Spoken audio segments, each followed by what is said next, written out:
Alhamdulillah, ashhadu an la ilaha illallah wahdahu la sharika lah. Praise be to God. I bear witness that there is no God but God, and He has no partners.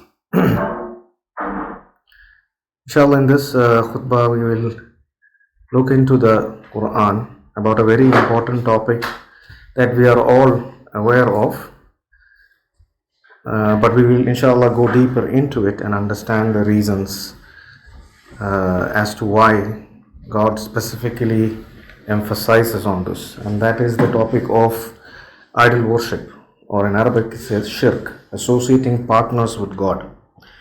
Why is it the only unforgivable sin? The Quran emphasizes and teaches us that idol worship is the only unforgivable sin if maintained until death. This means all other sins may be forgiven, while idol worship will never be forgiven until and unless a person becomes aware of it, repents, reforms, and submits to God alone before death catches up to him or her. So we have to understand what idol worship is, because a lot of people think that because of the word idol worship means that there is an idol somewhere and you're worshipping. It's not limited to that. Idol worship, by definition in the Quran, is a very specific word, which is shirk, which means partnership, associating. A company in Arabic is called sharaka, which means because there is a lot of people associating with each other to run a company. So the same word is used in the Quran to emphasize that the shirk is something where you associate something, someone, or some entity or some idea with God. And God says in the Quran that it is the only unforgivable sin. God does not make any compromises on this. Maybe you lie due to certain social pressure. Maybe you lean towards falsehood due to social pressure. You may be forgiven. However, idol worship is something, or associating partners to God is something that He never forgives, and until and unless someone changes, repents, and reforms. We see this in Surah 4, verse 48. God says, God does not forgive idolatry, but He forgives lesser offenses for whomever He wills. So depending on God's judgment, His own judgment, He may forgive lesser offenses, but never idolatry.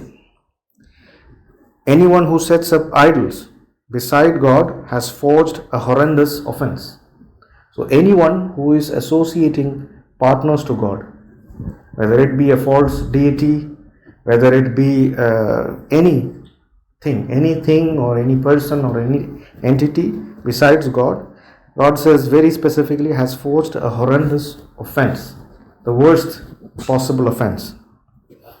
Because there are a lot of people who will come and ask you, why is worshipping a deity such a big deal? I mean, isn't mass killing, mass murder the most dangerous and horrible thing to do? Okay, if someone somewhere in the tree or over there or somewhere in the corner is praying to some false god, at least he's not harming anyone. So isn't bombing people and killing people and slaughtering people, is that not the worst crime? So if you think about it from a logical point of view, you'd say, yeah, I mean, that guy is very peaceful. This guy is killing people. So isn't that the worst thing? But according to the Quran, that is not the worst thing. The worst thing, according to the Quran, is worshipping another god or associating God with other entities. And there's a reason for it. That's what we're inshallah trying to understand. Because this question arises from the notion, from a godless point of view. If you don't believe in a higher power who is maintaining and controlling affairs of this world, then yes, it makes sense to ask, isn't killing a lot of people more bad than worshipping a false deity? But if you believe there is a higher power who's controlling and maintaining and supporting and providing everything, then the whole scenario changes. So that's what God is teaching us in the Quran. that there is a higher power, there's one God. He is maintaining, controlling all the affairs in this world.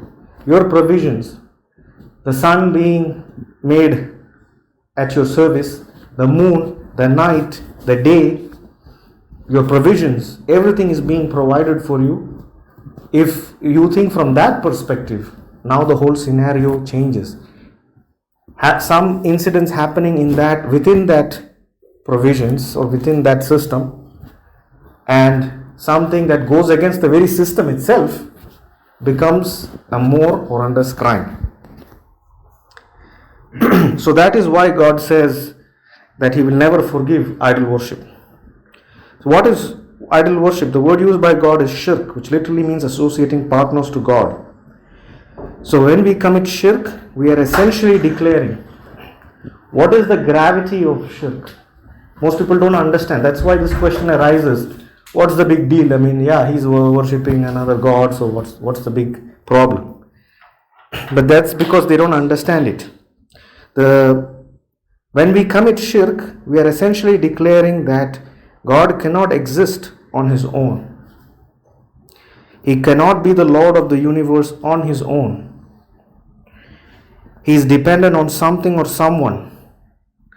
All His attributes such as mercy, wisdom, power, glory, greatness, benevolence, guidance, etc., all of God's attributes are all limited. And thus devotion, commitment, submission, appreciation, loyalty and subservience are not deserved by Him alone. This is what we declare when we commit idol worship. You see, so the essence of God itself is put under question when you commit idol worship. The whole identity of God itself is being questioned when you commit idol worship.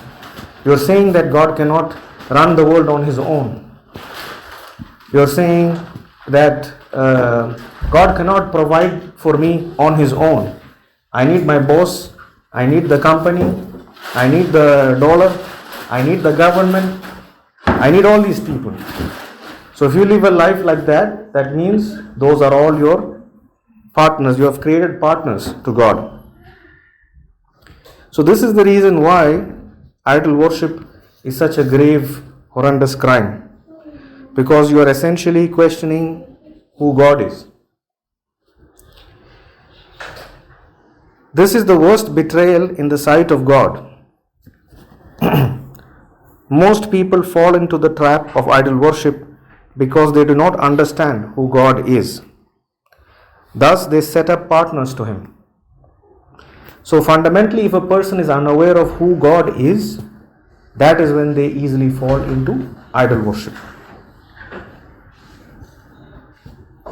However, the very same person, if you ask them, and this is what the Quran says in 43 verse 87, if you ask them who created them, they would say God. Ask this, any person who comes to believe in God, ask them who created them, they would say God. Why then did they deviate? In Surah 10 verse 31, God says, say, who provides for you from the heaven and the earth? Who controls all the hearing and the eyesight? Who produces the living from the dead and the dead from the living? Who is in control of all things? They would say, God. So all these people who are committing idol worship, they will say, it's God. So why are they going to hell? God says very clearly, why then do you not observe the commandments? Why? Because they are following scholars, they are following their opinions, many such things. They have idols besides God. That's the reason why they never follow God's commandments. Despite knowing that a God is providing them with everything, God is the one who controls hearing and eyesight. God is the one who produces living from the dead and the dead from the living, and He is in control of all things.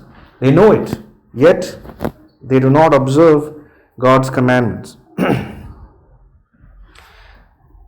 Surah 10 verse 32, God says, such is God, your rightful Lord. What is there after the truth except falsehood? How could you disregard all this? So in this verse, God says He is the rightful Lord. that you have no other Lord who's worthy of worship. Only God alone is your rightful Lord. Why? Because He provides for you. He's in control of all the affairs in the world. He's the only one who maintains and supports everything in this world. Therefore, God says that He is the only rightful Lord.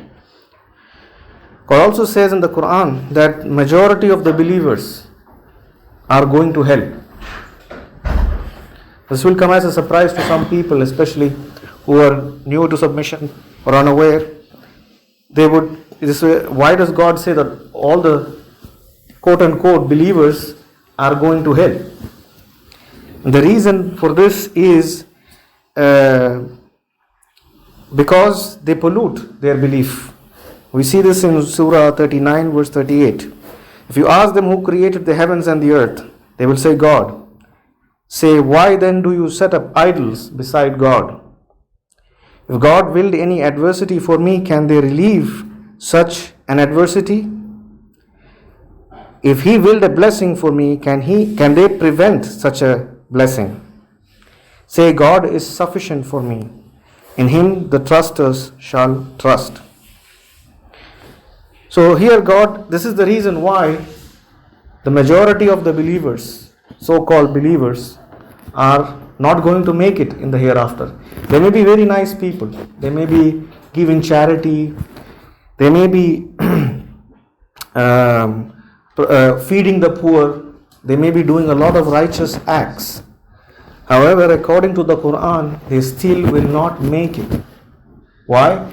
Because they have set up idols. They have set up partners to God. They do not worship God alone. So if you don't worship God alone, no matter what you do, it will never be accepted. All your works will be nullified. And that's why God says, say, God is sufficient for me. In Him the trusters shall trust. The majority of believers destined for hell. Surah 12, 106. The majority of those who believe in God do not do so without committing idol worship, shirk. So the Quran clearly tells us the majority of the people who believe in God, they corrupt their religion by worshipping idols. They set up partners to God. So no matter what they do, they may praise God from day till evening, they may give charity, they may do all the righteous acts, but none of that makes any difference if they commit idol worship. It will never be accepted from them. So this verse teaches us the majority of the so-called believers in the world are going to hell. We must remember that these are individuals who we consider nice, righteous, charitable, God-conscious, enlightened, guided, etc. God says that unfortunately, they will not succeed in the hereafter. We would then think, how can such nice and kind people go to hell? The reason is very clear in the Quran. We can learn from Surah 31 verse 32. God says, when violent waves surround them, they implore God, sincerely devoting their prayers to Him alone. So when things go wrong, everyone will implore God, God, please help me, I'm in this big trouble, help me. And they will not think about the boss, they will not think about the husband, the wife, the kids. When they are in trouble, they know where to go. Because instinctively we are programmed from God, by God Himself, to devote to Him. So we know when things go wrong, where to go. We run to God, sincerely devoting their prayers to Him alone. But as soon as He saves them to the shore, some of them revert. None discards our revelations except those who are betrayers, unappreciative. So God calls such people betrayers. This is the reason why idol worship is an unforgivable offense. Because it's like, let's say you invest everything, you give everything to a person. To maybe your child, maybe anything. You give everything. All your effort is directed for the well-being of some person in your life. But this person starts to, what is due for you is being shared with some other person who practically did nothing. Whereas Their own existence is dependent on you. So instead of being appreciative, thankful, devoted, and kind to you, they are sharing it with someone who doesn't deserve it. How would you feel? You will feel betrayed, depending on how much you have done for this person. So, like, I did all of this, and why is that person very important? Shouldn't I be the only person important in this person's life? It's a very natural thing for us also. We feel betrayed and we feel saddened by that approach. However, that's what we are doing with God when we commit idol worship. When we worship Muhammad, when we worship the Sahabas, when we worship Jesus, Mary, saints, and all these people, this is what we are doing. We are giving part of what should be only for God to these human beings who themselves were dependent on God during their lifetime. So this is the reason why it's an unforgivable sin. It's the worst betrayal ever. You're betraying, it's the worst betrayal. So clearly the Quran says that they are very unappreciative. So this person, if it is let's say someone in your own family who's doing this to you, but they're very nice. They're not harming anyone. They're just giving part of what is supposed to be given to you alone to this other person and being nice, being charitable, giving everything. Does that make it right? It's still betrayal. So that's the reason why being nice doesn't get you to hell. Get you to heaven. You have to devote yourself to your rightful Lord, who is God alone. So this is why the Quran says such believers are going to hell, because they betray God and is unappreciative of Him. They pollute their faith by associating partners to Him. So this is the reason why we have to be very careful to continuously check our belief. There are multiple aspects within our lives where we can associate God with. It could be family, it could be money, it could be anything. False ideas. So once we fall into this trap of idol worship, we are doomed forever. And it always happens when people fail to understand who God is. Tubu Allah, repent. Alhamdulillah, shadu an la ilaha illallah wahdahu la sharika lah. Praise be to God, I bear witness that there is no God but God, and He has no partners. So since we know that we are committing a grave betrayal when we commit idol worship, and when we associate partners to Him, we can understand why this is the only unforgivable sin, and why it is the most worst sin. There's no other sin that can come close to that. Moreover, God teaches us in the Quran that the purpose of our existence on earth is to worship Him alone. So idol worship becomes the worst crime, primarily because it goes against the very reason for our existence. The very reason for our existence on this earthly plane is to declare our absolute devotion to God alone. So it's like you are negating the very reason for your existence.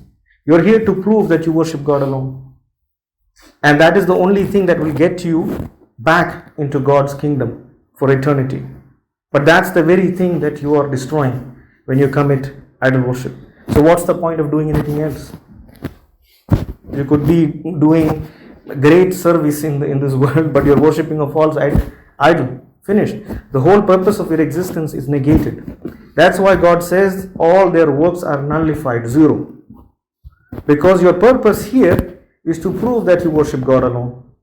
You have failed in that, but you're doing everything else. So it's practically useless. God says that very clearly in Surah 51 verse 56.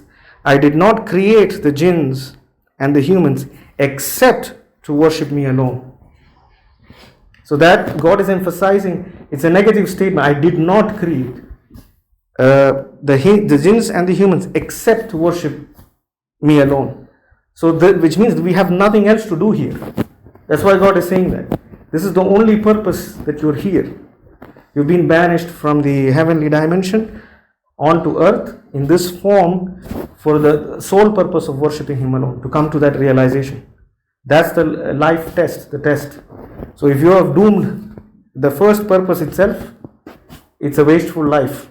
You failed. So this means that the whole purpose of life and the tests associated with this life, all the tests that you go through in this world is also designed for this purpose. There's only one goal, to prove that you are devoted to God alone without any partners. The moment we deviate from worshipping God alone and associate idols beside Him, we fail in our worldly tests. So whatever you do doesn't make any difference. Consequently, all our works are nullified as they become meaningless. Now, inshallah, we'll look into the Quran to understand generally what kind of idols people set up, how they fail the test. We have to be aware of this. God gives us these things because many of the idols we are not aware. Not every idol is right in front of you saying that worship me. There are some idols that are within our own minds, some outside we are not aware of. So that's why God teaches us through examples to understand, so that we do not fall into idol worship. A few of them have been shown in the Quran, very significant ones. One is your parents and your own people. Surah 2 verse 170, God says, when they are told, follow what God has revealed herein, they say, we follow only what we found our parents doing. What if their parents did not understand and were not guided? So this is a very typical form of rejection. People follow their traditions, whatever they have inherited from their parents, from their ancestors, blindly, and they hold on to it. Why? Because it's their idol. They don't even realize that it's their idol. They're worshipping it. They're more devoted to their family. How can I not do the things that I'm doing? My father, I cannot. He will feel like I'm rejecting him. I have to. You see? So the love that you're supposed to only give for your Creator, you're giving a part of it, and in some cases, complete to your people, to your parents. So this is where that's when these people become your idols. You've rejected God's revelations in favor of your people, whoever your family members are. Surah 7 verse 28, God says, they commit a gross sin, then say, we found our parents doing this. So the idol worship goes to such an extent that they will commit a gross sin. If that means sitting and calling upon Muhammad in your salah, so be it. We'll do it. Why? Because my parents have been doing this for centuries, or my ancestors have been doing it. So even though they know they're not supposed to do it, they still do it because they're so devoted to their culture and their people and pleasing everyone. So and they would say, and God has commanded us to do it. They would even attribute it to God. That's what they do, right? They say that, no, this is how the Prophet taught us to do it, and he got it from God. Say, God never advocates sin. God never advocates any sort of sin, whether it be idol worship or any sin. Are you saying about God what you do not know? In Surah 7 verse 71, he said, you have incurred condemnation and wrath from your Lord. Do you argue with me in defense of innovations you have fabricated and your parents, which were never authorized by God? Therefore, wait, and I will wait along with you. In Surah 9 verse 23, God says, O you who believe, do not ally yourselves even with your parents and your siblings, if they prefer disbelieving over believing. So God says, cut off your relationships if you have to, if they choose disbelief over belief. Now, some of these people are people who've raised you when you were children. But God says, if they tell you to commit idol worship, they resist the truth, cut it off. So do not ally, do not associate, support them. It's very clear. The other famous trend is following scholars blindly. This is also specifically mentioned in the Quran in Surah 9:31. They have set up their religious leaders and scholars as lords instead of God. Others deified the Messiah, son of Mary. They were all commanded to worship only one God. There is no God except He, be He glorified, high above having any partners. In Surah 9 verse 34, God reminds the believers, O you who believe, many religious leaders and preachers take the people's money illicitly and repel from the path of God. Those who hoard the gold and silver and do not spend them in the cause of God, promise them a painful retribution. So this is the general second trend that we see, like following the mullahs and the religious leaders and the priests and the pastors blindly. All kinds of comedy you can see on TV and YouTube going on. They blindly follow their leaders. The third, also another general one, is the materials of the world. Surah 3 verse 14 reminds us, adorned for the people are the worldly pleasures, such as the women, having children, piles upon piles of gold and silver, trained horses, livestock and crops. These are the materials of this world. A far better abode is reserved at God. Surah 4 134, God says, anyone who seeks the materials of this world should know that God possesses both the materials of this world and the hereafter. God is hearer, seer. And in Surah 63 verse 9, God says, O you who believe, do not be distracted by your money and your children from remembering God.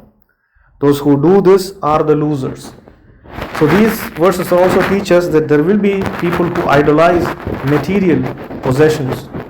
This could be women, your wives, your spouses, having children, having multiple children. They are lost in it. They are so much in love with these things that for them they can compromise on God. Piles upon, some people worship their wealth. I have millions, I have to keep it all to myself. So they abandon God's commandments. Trained horses, livestock and crops, all their possessions, they worship them. So this is worshipping of material possessions. And God says that if you're distracted by these things, you're among the losers. So these are the three main aspects of idol worship that we see in the Quran. There are many other obvious things that comes from these things. We tend to worship our jobs, our money, everything. But basically this is what generally is seen. A lot of more examples can be understood once we study the Quran. Now, what is the consequence of idol worship? What happens to us if we commit idol worship? In Surah 9 verse 95, God says, they will swear by God to you when you return to them that you disregard them. Do disregard them. They are polluted and their destiny is hell as requital for the sins they have earned. Those who believe, and this is Surah 6:82, those who believe and do not pollute their belief with idol worship have deserved the perfect security and they are truly guided. So if you have polluted your belief with idol worship, with worshipping false entities, associating partners, you will not receive guidance and you will not have perfect security. Surah 3 verse 22 again reminds us their works have been nullified. Whatever you do, you may be praying, you may be giving charity, you may be doing everything. But if you have put something or someone above God, all of that is a waste of time. Their works have been nullified both in this life and in the hereafter. They will have no helpers. The idol worshippers are not to frequent the masjids of God while confessing their disbelief. They have nullified their works and they will abide forever in hell. This is Surah 9 verse 17. Surah 39 verse 65, God says, it has been revealed to you and to those before you that if you ever commit idol worship, all your works will be nullified and you will be with the losers. So all these verses teach us that the consequence of idol worship is that we lose guidance, we lose our perfect security. That is why the people who commit idol worship always have some sort of test coming to them. They are all in difficulties. It is disaster after disaster coming their way. They may have so much material possessions, status, power, everything, but it never ends. The disasters never ends because they are continuously committing idol worship. And guidance is gone, which means you read the Quran or Bible or whatever you are following, you are totally lost. You are on the wrong track because you have committed idol worship. So that means you are out. Basically, if you worship your leaders, they will take you to hell. So and then whatever you do, you may be the nicest, the most kind person doing all the great works, feeding the poor, leaving away your time and everything to do righteous work, but God says it's all zero. You're going to hell. So the most important thing for us to always remember is to avoid idol worship at all costs. And it's not just about avoiding Muhammad in your salah. It's not just about abandoning hadith. There's much more to it, as we understand from the Quran. So may God help us in continuously reflecting on our submission to make sure that we are devoted to Him alone. Salah. Allahu Akbar. Bismillahir Rahmanir Rahim. Alhamdulillahi Rabbil Alameen. Ar-Rahmanir Rahim. مالك يوم الدين إياك نعبد وإياك نستعين اهدنا الصراط المستقيم صراط الذين أنعمت عليهم غير المغضوب عليهم ولا الضالين. الله أكبر. سمع الله لمن حمده. الله أكبر.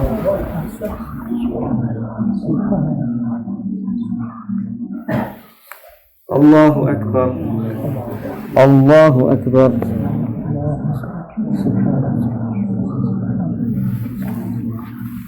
الله أكبر. بسم الله الرحمن الرحيم. الحمد لله رب العالمين الرحمن الرحيم مالك يوم الدين إياك نعبد وإياك نستعين اهدنا الصراط المستقيم صراط الذين أنعمت عليهم غير المغضوب عليهم ولا الضالين. الله أكبر.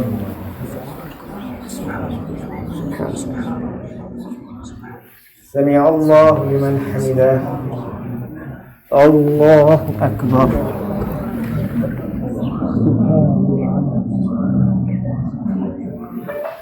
الله أكبر.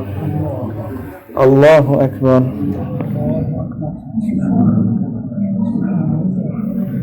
الله أكبر.